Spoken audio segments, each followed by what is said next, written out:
नमस्कार मुरादाबाद, मैं हूं पुलकित शर्मा। आप देख रहे हैं एसएस न्यूज सिटी हलचल। खबरों का सिलसिला आगे बढ़ाने से पहले नजर डालते हैं आज की सुर्खियों पर। मंदसौर से मिलने पहुंचा रामपुर के सपा कार्यकर्ताओं का एक दल, डीएम और एसपी रामपुर पर कार्यवाही की मांग की।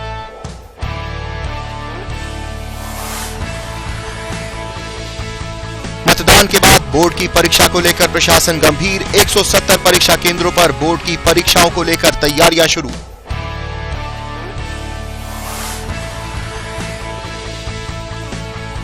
मुरादाबाद रेलवे स्टेशन पर मचा हड़कंप, जीआरपी में तैनात एक सिपाही ने ट्रेन से कटकर दी जान।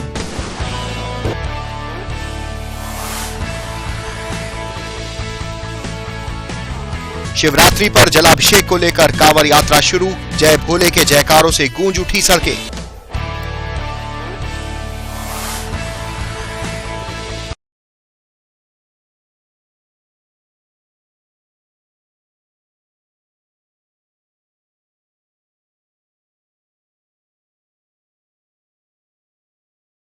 बुधवार को जनपद की सभी विधानसभाओं में चुनाव शांतिपूर्वक निपटने के बाद अब स्थानीय चुनाव अधिकारियों ने मतगणना पर निगाहें टिका दी हैं, जो 11 मार्च को होनी है। बुधवार को जनपद की सभी विधानसभाओं में चुनाव शांतिपूर्वक निपटने के बाद अब स्थानीय चुनाव अधिकारियों ने मतगणना पर निगाहें टिका दी हैं, जो कि 11 मार्च को होनी है, जिसके तहत सबसे पहले मतदान संपन्न होने के बाद सभी विधानसभाओं की ईवीएम मशीनों को मंडी समिति में बने स्ट्रांग रूम में रखवा दिया गया है, जिसकी सुरक्षा के लिए चुनाव आयोग के निर्देश पर पैरामिलिट्री फोर्स तैनात की गई है। प्रेक्षक के निर्देश में सभी ईवीएम को विधानसभा वार सीज करवा दिया गया है, जो अब 11 मार्च को ही खुलेगा। यहाँ बता दें कि प्रदेश में 7 चरणों में मतदान हो रहा है, जिसमें मुरादाबाद मंडल में दूसरे चरण में मतदान संपन्न हुआ। जनपद में कुल 6 विधानसभाएं हैं, जिन पर अलग अलग पार्टियों के अलावा कुछ निर्दलीय व छोटी पार्टी के भी उम्मीदवार मैदान में हैं। स्थानीय निर्वाचन अधिकारियों ने ईवीएम मशीनें मंडी समिति में रखवाई हैं। अब इनकी सुरक्षा प्रशासन के लिए बड़ी चुनौती है, क्योंकि लगभग 3 सप्ताह बाद काउंटिंग होगी। चूंकि ईवीएम मशीनों की सुरक्षा में कोई चूक नहीं हो जाए, इसलिए 24 घंटे पैरामिलिट्री फोर्स के जवान ईवीएम की निगरानी करेंगे। किसी को भी अब स्ट्रांग रूम में जाने की इजाजत नहीं है। मतगणना वाले दिन प्रेक्षक की मौजूदगी में सीज खोली जाएगी और उनकी ही निगरानी में मतों की गिनती शुरू होगी। 15 तारीख को जो मतदान मुरादाबाद में संपन्न हुआ है, उसके लिए ईवीएम को और जो चुनावी सामग्री है उसको सुरक्षित रखने के लिए बहुत ही व्यापक इंतजाम किए हैं, बहुत ही मजबूत इंतजाम किए गए हैं। और जो हमारा स्ट्रांग रूम है जहाँ पर ये ईवीएम स्टोर्ड है, उसके लिए 3 लेयर की व्यवस्था बनाई गई है। पहली व्यवस्था है जो क्लोज सर्किट जो हमारे कैमरा होते हैं सीसीटीवी, ऐसे 12 कैमरे सीसीटीवी लगाए गए हैं विभिन्न स्थानों पे, जो निरंतर उस पूरे परिसर पर निगरानी रखेंगे। और ये 24 घंटे ये कैमरे चलेंगे, जिनको स्क्रीन पे हमने कंट्रोल रूम में अपने स्क्रीन पे देखते हैं। और इस पर मजिस्ट्रेट्स की 6-6 घंटे की ड्यूटी लग रही है, यानी एक दिन में 4 मजिस्ट्रेट विभिन्न 6-6 ड्यूटी आवर्स करते हुए उनकी लगेगी।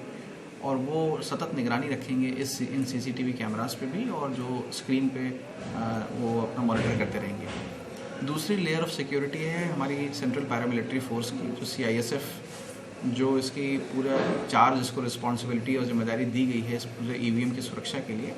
ये आंतरिक जोन में रहेगी और ये निरंतर गार्ड पे रहेगी और निगरानी रखेगी, और किसी भी प्रकार से कोई भी व्यक्ति उस तरफ नहीं जा सकता है।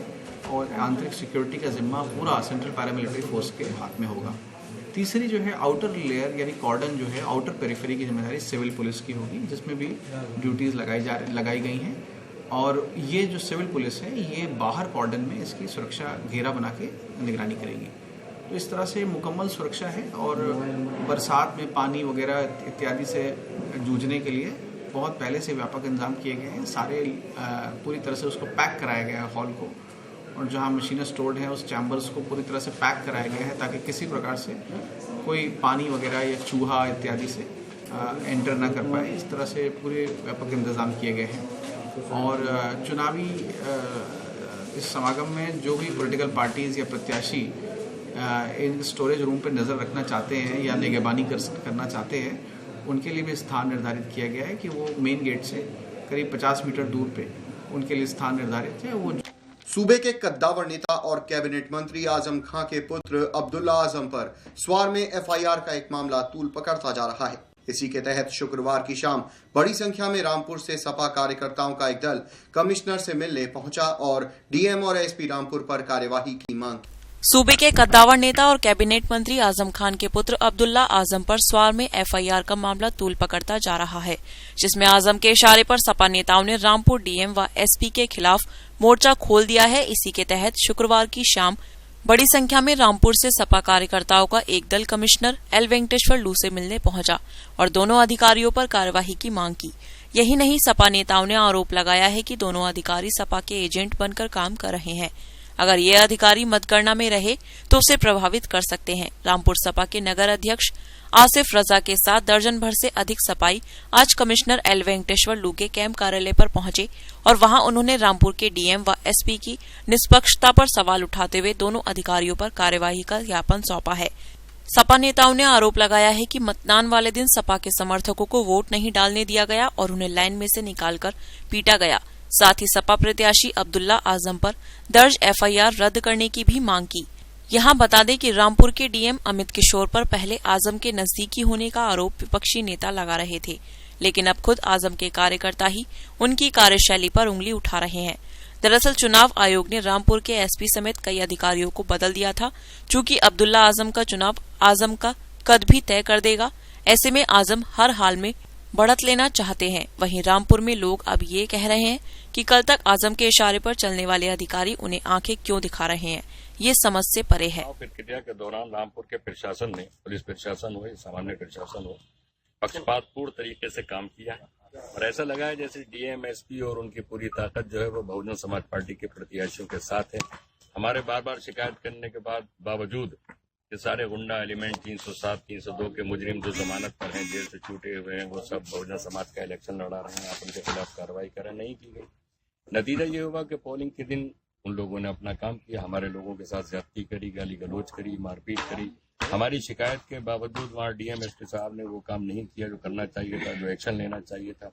बल्कि ये किया कि पोलिंग स्टेशनों पर जाके डीएम साहब एसपी साहब दोनों ने इस तरह का माहौल बनाया जिससे मतदाता जो था उसके अंदर भय पैदा हुआ। लाइनों में लगे हुए लोग भाग गए, नाजायज तरीके से लोगों को पकड़ के कोतवाली और तीनों थानों में बंद कर दिया रात शाम तक के लिए। उससे मतदान प्रभावित हुआ, जिसका नतीजा ये निकला रामपुर नगर में सबसे कम मतदान है 56%, जबकि रामपुर के ग्रामीण क्षेत्रों में अच्छा मतदान है। इससे माहौल खराब हुआ हमें, और अब उससे शहर का माहौल खराब हो रहा है, क्योंकि गुंडा एलिमेंट को पूरी छूट दे दी है उन्होंने और उस पर कोई नियंत्रण नहीं कर रहे हैं। वो सब बहुजन समाज से जुड़े हुए लोग हैं। शहर का माहौल खराब हो रहा है। हमें इस बात का खतरा है कि आने वाले दिनों में कोई और शहर का माहौल खराब न हो। मतदान तो शांतिपूर्वक संपन्न हो गया, लेकिन 10वीं और 12वीं की बोर्ड परीक्षा भी प्रशासन के लिए किसी चुनौती से कम नहीं होगी। इस बार जिले के विभिन्न इंटर कॉलेजों से 43,865 छात्र छात्राएं परीक्षा में शामिल होंगे और हाई स्कूल में 49,828 छात्र छात्राएं परीक्षा में शामिल होंगे। यूपी बोर्ड परीक्षा 16 मार्च से शुरू हो जाएगी, जिसकी तैयारियां डीआईओएस की ओर से शुरू कर दी गई हैं। मतदान तो शांतिपूर्ण संपन्न हो गया, लेकिन 10वीं और 12वीं की बोर्ड परीक्षा को शांतिपूर्ण संपन्न कराने के लिए चुनौती रहेगी। वहीं नकल माफियाओं पर भी नकेल कसने के लिए रूपरेखा बनानी होगी, क्योंकि नकल माफिया परीक्षा के दौरान सक्रिय हो जाते हैं, जो प्रशासन के लिए सरदर्द बनते हैं। समय रहते इन पर कंट्रोल नहीं किया गया तो परीक्षा में गड़बड़ी करा सकते हैं। जिले के तमाम इंटर कॉलेजों में हाई स्कूल में 93,693 छात्र छात्राएं परीक्षा में सम्मिलित होंगे। हाई स्कूल में 49,828 और इंटर में 43,865 छात्र छात्राएं शामिल हैं। इनमें संस्थागत और व्यक्तिगत छात्राएं मौजूद हैं। डीआईओएस प्रदीप कुमार द्विवेदी ने बताया कि बोर्ड परीक्षा को शांतिपूर्वक संपन्न कराने के लिए तैयारियां की जा रही हैं। नकल माफियाओं पर भी नकेल कसी जाएगी। इसके लिए शिक्षक और प्रधानाचार्य को भी निर्देशित किया जाएगा। शिक्षा परिषद की जो परीक्षाएं हैं हाई स्कूल और इंटरमीडिएट की, वह 16 मार्च से प्रारंभ हो रही हैं और जनपद में कुल 170 परीक्षा केंद्रों पर ये परीक्षाएं संपन्न होंगी। इनमें जो परीक्षा केंद्र जनपद में हैं वह मुरादाबाद में और ठाकुर द्वारा, बिलारी, कांठ, इन सभी विकास खंडों को मिलाकर के कुल 170 परीक्षा केंद्र निर्धारित किए गए हैं। और जो परीक्षार्थी इस परीक्षा में बैठेंगे उसमें हाई स्कूल के संस्थागत 48,822 बच्चे हैं जो परीक्षा में बैठेंगे। इंटरमीडिएट के संस्थागत 39,930 बच्चे परीक्षा में सम्मिलित होंगे और व्यक्तिगत परीक्षार्थियों का जहाँ तक प्रश्न है, वहाँ हाई स्कूल के 1006 और इंटर के 1935। इस प्रकार कुल हाई स्कूल और इंटरमीडिएट संस्थागत और व्यक्तिगत को मिला करके 91,693 परीक्षार्थी परीक्षा में सम्मिलित होंगे। परीक्षा के से संबंधित सभी तैयारियां का पूरा विधिवत जो है उस पर विचार विमर्श कर लिया गया है और उत्तर पुस्तकें जो हैं वह जनपद को प्राप्त हो चुकी हैं, जिसका वितरण 20 तारीख से प्रारंभ किया जाएगा कि 20 तारीख से लेकर के और 27 तारीख के बीच में केंद्रवार जितने भी परीक्षार्थी आवंटित हैं उसके अनुरूप जो है वह उत्तर पुस्तकें वितरित की जाएंगी। और जहां तक प्रश्न पत्र का प्रश्न है, प्रश्न पत्र जैसे ही प्राप्त होंगे वैसे ही प्रश्न पत्रों के वितरण के लिए भी कार्य योजना बना करके प्रश्न पत्रों का वितरण भी कर दिया जाएगा। इसके अलावा सभी परीक्षा केंद्रों को निर्देशित कर दिया गया है कि वह अपने अपने विद्यालय में प्रश्न पत्रों की सुरक्षा के लिए डबल लॉक की व्यवस्था अनिवार्य रूप से करा लें। और इस सबों का पूर्व से भी मेरे द्वारा और यहाँ जनपद स्तर से टीम बना करके इसका परीक्षण कराया जा चुका है कि जो विद्यालय परीक्षा केंद्र बनाए गए हैं वहाँ डबल लॉक की व्यवस्था है ताकि प्रश्न पत्र सुरक्षित रूप से वहाँ रखे जा सकें। और साथ ही साथ जो हमारे कक्ष निरीक्षक विभिन्न केंद्रों पर तैनात होंगे उन कक्ष निरीक्षकों की सूची भी विद्यालयों से प्राप्त की जा रही है और वो सूची प्राप्त करके उनको परिचय पत्र जिले स्तर से ही निर्गत किया जाएगा। और यह सुनिश्चित किया जाएगा कि किसी भी केंद्र पर कक्ष निरीक्षकों की कोई समस्या ना आए। जिस केंद्र पर जितने कक्ष निरीक्षकों की आवश्यकता है वह पहले हम अपने माध्यमिक विद्यालयों में जो कार्यरत शिक्षक हैं उनसे उसकी पूर्ति करेंगे। उसके बाद भी यदि आवश्यकता पड़ती है तो हम बेसिक विद्यालयों के शिक्षकों को भी सहयोग के लिए जिला बेसिक शिक्षा अधिकारी से अनुरोध करेंगे ताकि हमें कक्ष निरीक्षकों की समस्या का सामना न करना पड़े। और बाकी जिला प्रशासन द्वारा मतलब हमारी सुचितापूर्ण ढंग से परीक्षा संपन्न कराए जाने के लिए सेक्टर मजिस्ट्रेट, जोनल मजिस्ट्रेट और आवश्यकता अनुसार स्टैटिक मजिस्ट्रेट की भी तैनाती कराई जाएगी। इससे संबंध में जिलाधिकारी महोदय के समक्ष प्रस्ताव यथाशीघ्र प्रस्तुत किया जाएगा और प्रस्ताव प्रस्तुत करने के बाद जिलाधिकारी महोदय की सहमति से मजिस्ट्रेट्स की भी तैनाती की जाएगी। और बाकी नकल विहीन परीक्षा हो, सुचितापूर्ण ढंग से परीक्षा हो, शांतिपूर्वक परीक्षा हो, इसके लिए जो भी आवश्यकताएं होंगी उन आवश्यकताओं को की पूर्ति करते हुए इसको सकुशल संपन्न कराने की कार्य योजना बनाई जा चुकी है और इसको 16 तारीख से हमारी जो परीक्षा संभावित है उसमें इसको कार्यान्वित किया जाएगा। बहुत बहुत धन्यवाद। हिंदू कॉलेज में शनिवार को एनएसएस के 7 दिवसीय कैंप का शुभारंभ किया गया। इस राष्ट्रीय सेवा योजना कैंप के मुख्य अतिथि डॉक्टर आर.के. बंसल रहे। हिंदू कॉलेज के छात्र एवं छात्रा इकाई के राष्ट्रीय सेवा योजना शिविर में मां गंगा प्रदूषण मुक्ति समिति के संस्थापक महंत संत रामदास ने अपने विचार प्रस्तुत किए। मुख्य वक्ता डॉक्टर रमाकांत ठाकुर ने स्वयं सेवकों को राष्ट्रीय सेवा योजना के उद्देश्य, गतिविधियों एवं उपयोगिता का महत्व समझाया। शिविर के उद्घाटन समारोह में स्वयं सेवकों द्वारा सांस्कृतिक कार्यक्रम भी प्रस्तुत किए गए। हर चीज पढ़ के नहीं सीखी जाती, कुछ चीज करके देख के सीखी जाती है। Learning by doing, learning by experience. और जितने भी तरीके शिविर कार्यक्रम का संचालन छात्रा इकाई कार्यक्रम अधिकारी डॉक्टर प्रियांशा सिंह ने किया तो अतिथियों का आभार छात्र इकाई के कार्यक्रम अधिकारी डॉक्टर सुरेंद्र सिंह ने किया। इस अवसर पर शिक्षकगण व छात्र छात्रा इकाई के स्वयं सेवक उपस्थित रहे। Kausar Ali, SS news, Moradabad. आज ये राष्ट्रीय सेवा योजना का दोनों छात्र और छात्रा इकाई दोनों का विशेष शिविर का उद्घाटन सत्र है ये। और ये शिविर हमारा विशेष शिविर 18 फरवरी से 24 फरवरी तक चलेगा, जिसमें हम अपने अपने स्थानीय मोरा मुस्तकम और लाइन पार छात्रा इकाई मोरा मुस्तकम में और छात्र इकाई लाइन पार 6 दिन शिविर में अलग अलग सामाजिक विषय पर जागरूकता अभियान और सामाजिक कार्य करेगी, अपना योगदान देगी। और इसी के संदर्भ में आज इसका उद्घाटन सत्र। रविवार को दयानंद आर्य कन्या महाविद्यालय में 20वां रोवर्स रेंजर समागम आयोजित किया जा रहा है, जिसको लेकर आज महाविद्यालय में एक प्रेस कॉन्फ्रेंस आयोजित की गई। आज हमने प्रेस कॉन्फ्रेंस इसलिए आयोजित की है कि हमारे कॉलेज को प्रादेशिक समागम दिया गया है जो रोवर्स रेंजर्स का है, जिसमें रुहेलखंड विश्वविद्यालय की सभी टीमें प्रतिभाग करेंगी। और हम इस समागम का आयोजन अपने महाविद्यालय में 19 और 20 फरवरी को कर रहे हैं, जिसका आदेश हमें उच्च शिक्षा निदेशक इलाहाबाद से तथा क्षेत्रीय शिक्षा उच्च शिक्षा अधिकारी बरेली द्वारा निर्देशित किया गया था। इसमें अनेक महाविद्यालयों की टीमें प्रतिभाग करेंगी। अभी तक लगभग 22 टीमों की हम पे एक्सेप्टेंस आ गई है, जिसमें रोवर्स और रेंजर्स यानी लड़के और लड़कियां दोनों यहीं पे रहेंगे। और ये कार्यक्रम पूरा 2 दिन चलेगा और जिसमें करीब 20 प्रतियोगिताएं होंगी।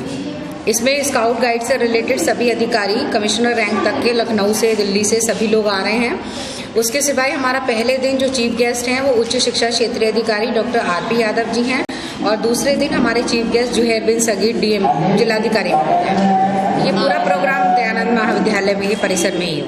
शनिवार को रामचंद्र शर्मा कन्या इंटर कॉलेज में मेधावी और निर्धन छात्राओं को गर्म शॉल देकर सम्मानित किया गया। इस अवसर पर लगभग 30 छात्राएं मौजूद। शनिवार को रामचंद्र शर्मा कन्या इंटर कॉलेज में गर्म शॉल वितरण के कार्यक्रम के दौरान मुख्य अतिथि के रूप में डॉक्टर बबीता मौजूद रहीं।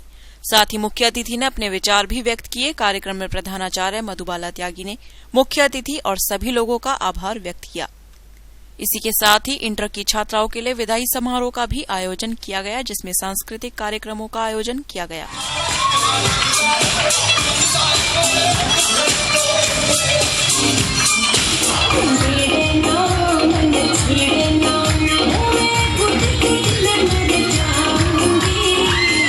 इस अवसर पर कुसुमलता सक्सेना, हेमलता, पल्लवी, राखी, शिखा आदि कॉलेज स्टाफ का सक्रिय योगदान रहा। आज रामचंद्र शर्मा कन्या इंटर कॉलेज में जो मेधावी और निर्धन छात्राएं हैं उनको गर्म शाल से सम्मानित किया गया।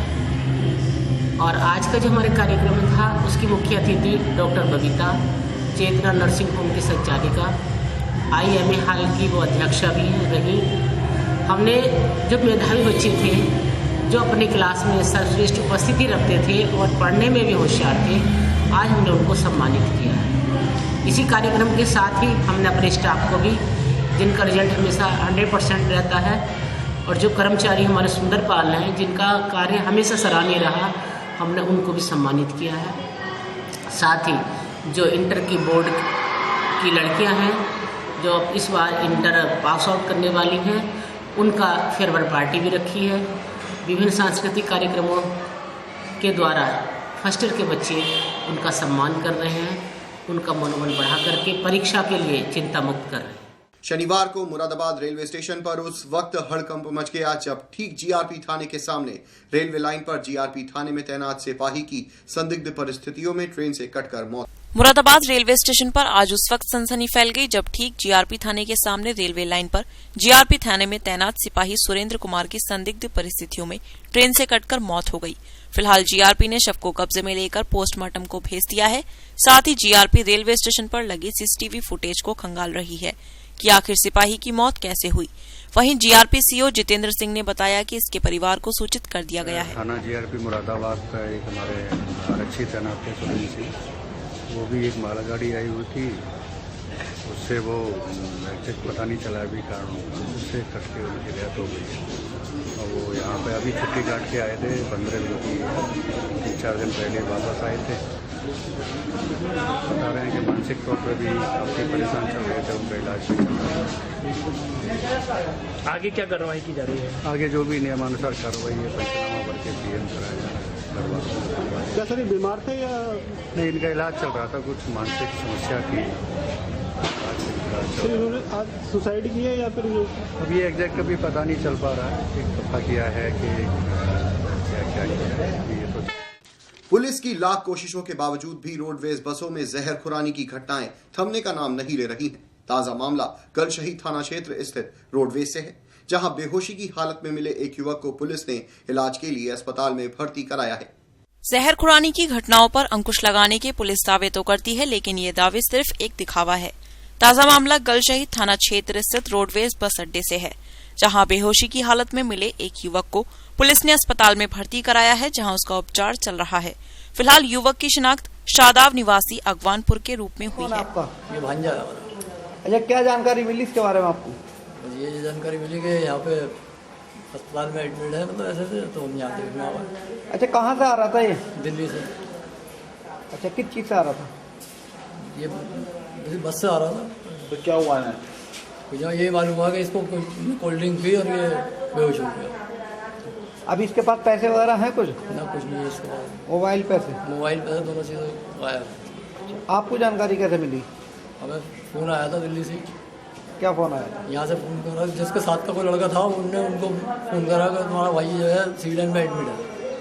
उनने फोन करके हमें बताया तो हम देखने आए। शनिवार को सिविल लाइंस थाना क्षेत्र स्थित एक गर्ल्स स्कूल में स्कूटी की चपेट में आकर एक छात्रा घायल हो गई। परिजनों ने घायल को इलाज के लिए अस्पताल में भर्ती कराया है। स्कूटी की चपेट में आकर छात्रा के घायल होने की यह घटना सिविल लाइंस थाना क्षेत्र स्थित मेथोडिस्ट गर्ल्स इंटर कॉलेज की है। दरअसल चंद्रनगर निवासी भुवनेश की बेटी Shalini Singh Methodist girls school में 8वीं की छात्रा है। आज वह छुट्टी के बाद घर जाने के लिए साइकिल स्टैंड से साइकिल निकाल रही थी। उसी दौरान स्कूटी ने उसे टक्कर मार दी, जिसमें वह घायल हो गई। सूचना पाकर पहुंचे परिजनों ने घायल को इलाज हेतु अस्पताल में भर्ती कराया है, जहां उसका उपचार चल रहा है। ये सर स्कूल में थी, छुट्टी के बाद साइकिल स्टैंड से साइकिल उठाने जा रही थी। उधर से एक लड़की अपनी स्कूटी निकाल रही थी क्योंकि इसके पैर पे गिर गई। ठीक है, पैर फ्रैक्चर्ड है इसका। कौन से स्कूल में? मिशन स्कूल में। स्कूल वालों ने कोई मदद करी इसकी? नहीं। अस्पताल लेकर कौन आया था? अस्पताल में लेके आया। स्कूल वालों ने मुझे तक फोन नहीं किया। फोन भी इस लड़की ने, एक अंकल अपने बच्चे को लेने आए थे, उनका फोन मांग के मुझे फोन किया है। ना किसी क्लास टीचर ने मदद की, और बच्ची पेड़ के नीचे बैठ के रो रही थी। स्कूल का कोई भी टीचर, कोई भी स्टाफ वाला इसके साथ नहीं था। शनिवार को पाकबाड़ा थाना क्षेत्र में नाली निकालने को लेकर हुए विवाद में 2 सगे भाई गंभीर रूप से घायल हो गए। पुलिस ने घायलों का मेडिकल परीक्षण अस्पताल में कराया है। नाली के विवाद के चलते सगे भाइयों के साथ मारपीट की यह घटना पाकबाड़ा थाना क्षेत्र स्थित रतनपुर कला की है। यहाँ पर नजाकत का परिवार रहता है। आज घर के सामने नाली निकालने को लेकर पड़ोसी रियासत से विवाद हो गया। इसी विवाद के चलते रियासत ने अपने भाइयों के साथ मिलकर उसके बेटे उस्मान और आबिद को बुरी तरह मारपीट कर घायल कर दिया। पुलिस ने मामला दर्ज कर घायलों को अस्पताल में मेडिकल परीक्षण कराया है और पूरे मामले की जांच शुरू कर दी। कैसे लगी आपके? चोट चाकू मारा था मासूकली ने। क्यों मारा? नाली के ऊपर झगड़ा था, हमारी नाली न निकलन दे रहे थे सर। तो कितने लोगों को चोट आई इनमें? ये दोनों भाइयों का आई है हमारे पास। कब हुआ था झगड़ा? ये सुबह 9 बजे हुआ था सर झगड़ा। तो पुलिस पहुंच गई मौके पे? मौके पे पुलिस नहीं पहुंची थी सर, थोड़ी देर बाद में पहुंची थी। रिपोर्ट कर दी आपने? रिपोर्ट हाँ थाने में हो गई है सर। तो पुलिस ने आपको क्या पकड़ रखा है? नहीं पकड़ना रखा, हम तो खुद ही आए थे, फिर मेडिकल के साथ साथ आए थे। महाशिवरात्रि पर जलाभिषेक को लेकर हाईवे पर कांवरियों के जयकारे गूंजने लगे हैं। हरिद्वार से कांवर लेकर बरेली, शाहजहांपुर से कांवरिये शनिवार को केसरिया वस्त्रों में बम भोले के जयकारे लगाते हुए महानगर। महाशिवरात्रि पर जलाभिषेक को लेकर हाईवे पर कांवरियों के जयकारे गूंजने लगे हैं। हरिद्वार से कांवड़ लेकर आ रहे कांवड़िये शनिवार को केसरिया वस्त्रों में बम भोले के जयकारे लगाते हुए निकले। चल कांवरिया, चल कांवरिया, चल कांवरिया, चल कांवर उठा, चल कांवरिया, चल कांवरिया, चल कांवरिया, चल कांवर उठा, कांवर उठा नारा शिव का लगा, मन चाहा फल देंगे बाबा। चल कांवरिया, चल कांवरिया, चल कांवरिया, चल कांवर उठा, चल कांवरिया, चल कांवरिया, चल कांवरिया, चल कांवर उठा, कांवर उठा नारा शिव का लगा, मन चाहा फल देंगे बाबा। चल कांवरिया, चल कांवरिया, चल कांवरिया, चल कांवर उठा, चल कांवरिया, चल कांवरिया, चल कांवरिया, चल कांवर उठा। ओम हरि ओम हरि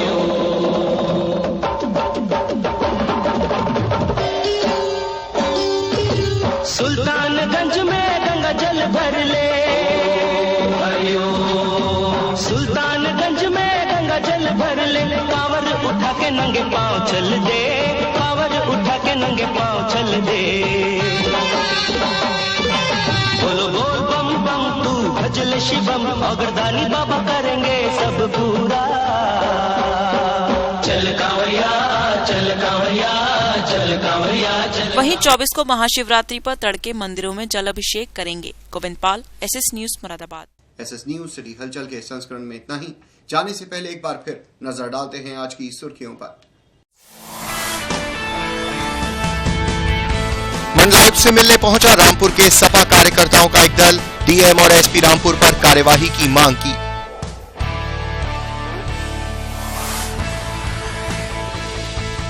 मतदान के बाद बोर्ड की परीक्षा को लेकर प्रशासन गंभीर। 170 परीक्षा केंद्रों पर बोर्ड की परीक्षाओं को लेकर तैयारियां शुरू।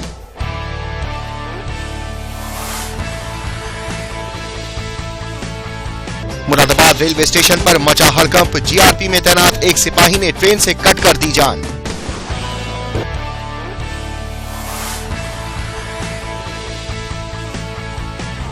शिवरात्रि पर जलाभिषेक को लेकर कांवड़ यात्रा शुरू, जय भोले के जयकारों से गूंज उठी सड़कें।